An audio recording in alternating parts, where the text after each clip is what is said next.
السلام علیکم ورحمۃ اللہ وبرکاتہ۔ رمضان مبارک کے مسائل کا سلسلہ جاری ہے اور آپ حضرات کے سامنے ہم کافی عرصے سے مسائل کا سلسلہ شروع کیا ہوا ہے۔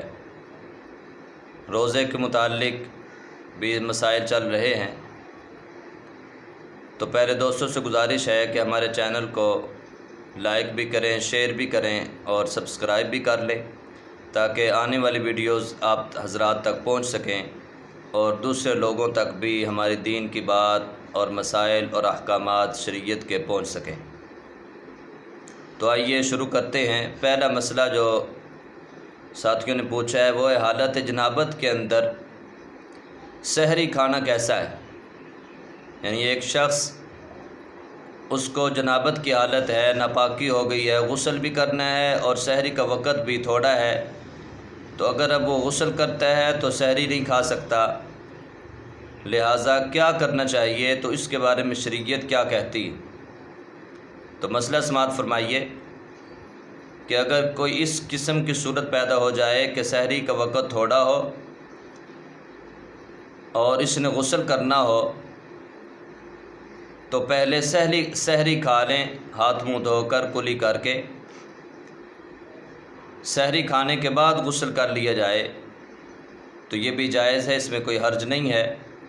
ناپاکی کی حالت کے اندر کلی کر کے ہاتھ منہ دھو کر سحری کھانا جائز ہے۔ اور دوسرا مسئلہ ہے دوران روزہ اگر حالت جنابت ہو جاتی ہے، ناپاکی کی حالت ہو جاتی ہے، یعنی غسل فرض ہو جاتا ہے، تو اس غسل کرنے کا کیا طریقہ ہے؟ یعنی جب انسان ناپاک ہو جاتا ہے، احتلام ہو جاتا ہے، تو اس صورت کے اندر غسل کیسے کرے؟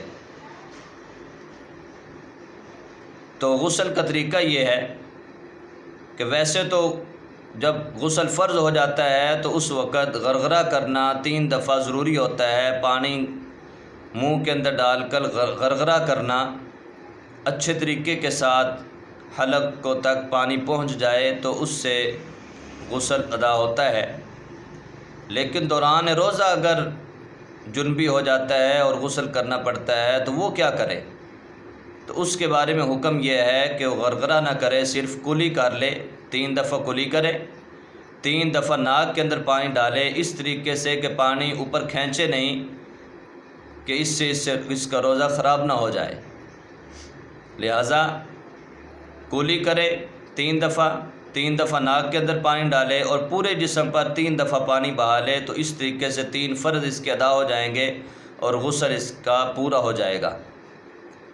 لہٰذا غرغرہ نہیں کرنا روزے کے دوران، اور ناک کے اندر پانی ڈالتے ہوئے اوپر زیادہ کھینچنا بھی نہیں، تو ان باتوں کا خیال رکھتے ہوئے یہ غسل کرے۔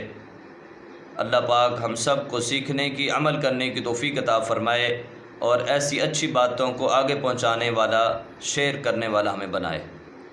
السلام علیکم ورحمۃ اللہ۔